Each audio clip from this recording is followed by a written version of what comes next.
تخيل معايا كده، انت كل يوم بتصحى من النوم، اول حاجة بتعملها ايه؟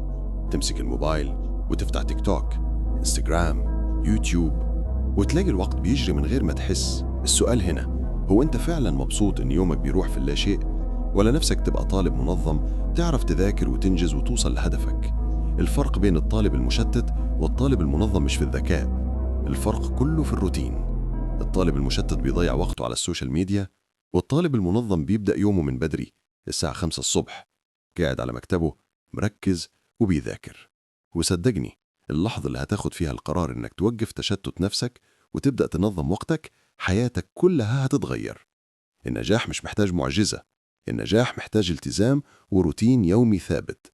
انت اللي هتحدد تبقى زي الطالب اللي ضيع عمره في التليفون، ولا تبقى زي الطالب اللي حقق أحلامه بالالتزام. القرار في إيدك. لو شايف إن الفيديو ده حفزك، ما تنساش تدعمني بلايك واشتراك عشان نوصل مع بعض لأكبر عدد من الناس ونغير حياتهم زي ما انت ناوي تغير حياتك. راكت. قم فلا وقت للخيبة، هناك مجد ينتظرك فاسعى إليه. قم واكسر هذا الحزن في داخلك. لم يعطك الله هذه النفس لتعذبها، خلقت للمعالي فكن ذا أثر. There is no easy way.